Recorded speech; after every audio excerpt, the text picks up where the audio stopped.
RCR.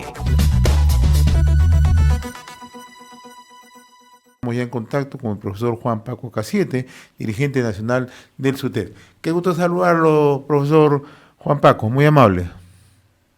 Buenos días.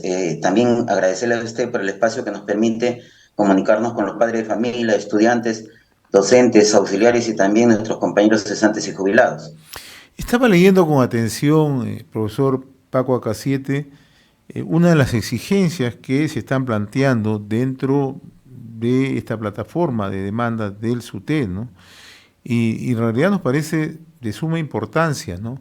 Como es que ustedes vienen exigiendo la implementación eficaz del servicio de alimentación escolar en todos los centros educativos del país. Explícanos, por favor, en qué situación se encuentra este servicio y por qué la necesidad de implementarlo en los centros educativos del país en forma general.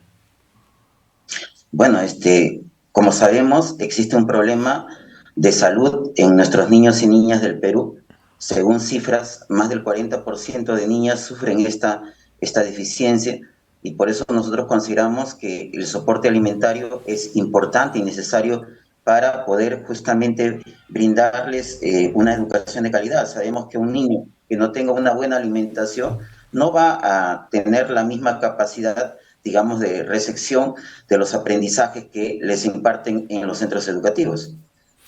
Ahora, eso tiene que ver, además, y entiendo que ustedes que siguen día a día justamente el desarrollo en los centros educativos, el contacto que suelen tener con los padres de familia, con los directivos de los centros educativos, tiene que ver con la cifra de anemia y desnutrición que se presentan en los menores, en los niños que asisten a las escuelas.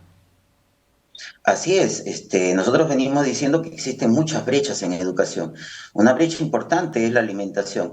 Mire, para poner un ejemplo, de acuerdo al nuevo sistema que se ha aplicado, por ejemplo, la jornada escolar completa en las instituciones educativas de educación secundaria, estos niños se les ha alargado, digamos, la jornada escolar, pero resulta que concretamente estos niños no tienen ningún soporte alimentario. Llegan 3, 4 de la tarde, algunos padres seguramente que tienen las posibilidades les llevan sus alimentos a los niños para que puedan, digamos, estar pues con el soporte alimentario, pero muchos de ellos regresan a sus hogares 4, 5 de la tarde, recién, digamos, están recibiendo sus alimentos y muchos de ellos incluso de repente ni siquiera los reciben porque los padres por motivos de trabajo no se encuentran en el hogar. ¿Esto qué significa, profesor? Que el servicio de Bueno, alimentación escolar no es el más óptimo, porque Jaliguarma anuncia que llegan a los centros educativos. ¿Se está cumpliendo a cabalidad esto? como le digo, no se está cumpliendo a cabalidad porque si bien es cierto que existe en inicial, primaria, concretamente en la jornada escolar completa no existe este soporte alimentario. Justamente en la negociación colectiva nosotros con el Ministerio de Educación hemos firmado una cláusula de compromiso de que se debe implementar este soporte alimentario porque existe un grave problema, como usted lo ha dicho, de salud, que más del 40% sufre anemia en nuestros niños y niñas. Además, tenemos que decir que los productos muchas veces que se le reparten a estos niños no son los más adecuados. Recordemos que después de la pandemia o como motivo de la pandemia, estos niños reciben ya productos, digamos, que se le reparten a los niños y no como anteriormente se buscaba que en los programas se implementaran productos de la región, productos que tuvieran un valor nutritivo que justamente supliera las necesidades alimenticias que tienen nuestros niños y niñas del Perú.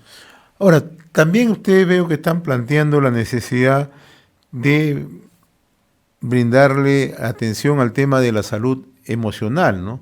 Y por ello están pidiendo que los centros educativos también cuenten con servicios de psicología. Exacto, mire, existen dos leyes aprobadas, ya que lamentablemente no han sido reglamentadas, como lo estipula la norma.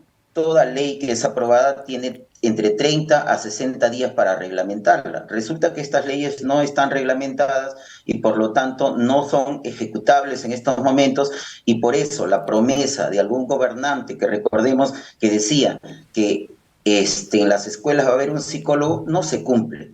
También existe una ley para que se implementen odontólogos en las instituciones educativas y la situación es la misma. No existe reglamentación, por lo tanto, no se ejecuta y no se implementan con estos servicios que se necesitan en la institución educativa, teniendo en cuenta que actualmente existen problemas de bullying, problemas socioemocionales, debido a que hemos salido de un problema de aislamiento motivado por la pandemia, como sabemos, y que está ocasionando una serie de problemas socioemocionales, tanto en los niños como en los docentes, ¿no? Nosotros también exigimos que igual como se debe brindar una atención para los niños, también debe haber una atención para los docentes y los trabajadores que, digamos, estamos involucrados en el tema educativo.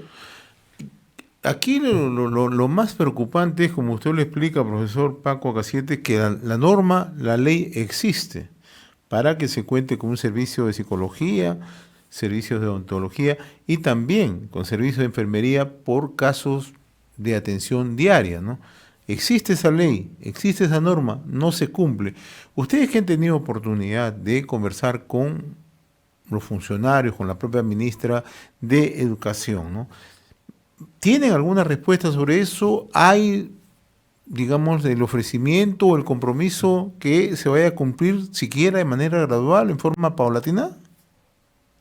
Miren, en la negociación colectiva que tiene fuerza de ley, justamente hemos llegado a esos acuerdos que en el 2024 se deben implementar, pero resulta que en el proyecto de presupuesto no está contemplado, digamos, esos presupuestos que se necesitan para la implementación justamente de estos profesionales que necesita la educación. Y por eso nosotros venimos denunciando que el gobierno incluso no está cumpliendo con un mandato constitucional que está establecido en el artículo 16, donde se establece que al sector educación se le debe brindar el 6% del PBI para justamente cerrar las brechas que existen, no solamente en salud, sino también en infraestructura, en lo que respecta a conectividad, herramientas tecnológicas, materiales educativos idóneos para poder justamente brindar esa educación de calidad que exigen nuestros padres, ¿no?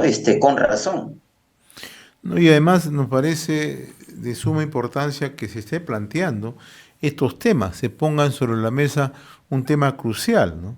El tema de la alimentación escolar, pero a la par esto va ligado a un combate directo contra la anemia y la desnutrición infantil que tienen altas tasas, ¿no? Sobre todo en zonas rurales del país. Exactamente, ¿no? Lo que nosotros decimos es que este gobierno, al igual que todos los gobiernos, no le dan una mirada de atención al sector educación, a pesar de haber pasado una crisis que ocasionó la pandemia y que muchos hablaban en ese entonces de las brechas que deberían cerrarse, ¿no? Sobre todo este tema, digamos, de brindarle condiciones adecuadas a nuestros niños, o sea, una alimentación adecuada, brindarle un soporte socioemocional, porque hemos salido de un aislamiento que ha ocasionado pues que los niños ahora que han ido a las escuelas estén pues en una situación no siendo la más adecuada. Recordemos, por ejemplo, para poner un ejemplo, cuando hubo el terremoto en Ica, hubo todo un soporte que se brindó en las instituciones educativas para salir, por ejemplo, de esa situación que habían pasado los niños, ¿no? Es una situación que los niños tenían el temor de estar en las aulas y es necesario siempre brindar este soporte para que haya estabilidad emocional, reitero, tanto en los niños y niñas como también en los profesionales que impartimos educación en las aulas del Perú. Profesor Paco, para finalizar, ¿cómo está marchando esta convocatoria a paro nacional que está organizando el SUTE, ¿no? Para el próximo 23 de noviembre? ¿Cómo se está organizando a nivel de todo el país el SUTE? Bueno, a nivel nacional venimos recibiendo una respuesta positiva de los maestros y maestras y auxiliares del Perú, porque consideran justamente que el sector educación no está cumpliendo con su responsabilidad de cerrar las brechas que existen en educación, con también su responsabilidad de cumplir los acuerdos de la negociación colectiva que tienen que ver con aumentos para el próximo año que tienen que ver con bonificaciones que están establecidas en esta negociación colectiva, y ellos consideran que si en este presupuesto que se está discutiendo y que debe aprobarse a fines de este mes, no se consideran, pues el otro año va a ser una situación complicada, difícil, teniendo en cuenta que la crisis económica que pasa nuestro país, la recesión, ha hecho que el sueldo que tiene actualmente un docente se desvalorice, no esté al alcance, digamos, de la situación económica que viene pasando nuestro país. Entendemos la crisis, entendemos la situación en la que vamos a poner a nuestros niños y niñas, pero le decimos a los padres de familia que lo que hacemos es luchar justamente porque la educación mejore. Muchos maestros, muchos docentes tenemos a nuestros hijos en la escuela pública y conocemos de la problemática, y por eso les decimos a los padres, les llamamos a que juntos exijamos a este gobierno y al Congreso de la República que se otorgue el presupuesto necesario, el presupuesto idóneo para cerrar esas brechas y cumplir con esas expectativas que tienen la población de tener una educación de calidad que brinde desarrollo a nuestro país, como lo hacen otros países del mundo, donde el eje de desarrollo está centrado justamente en el sector educación. Muy bien, profesor Juan Paco Acasiete, dirigente nacional del SUTET. Le agradezco, como siempre, la amabilidad que tiene con RCR, Red de Comunicación Regional. Muy amable, que tenga buen día. Buen día, muchas gracias. Buen día, conversamos con el profesor Juan Paco Acasiete, dirigente nacional del SUTET. RCR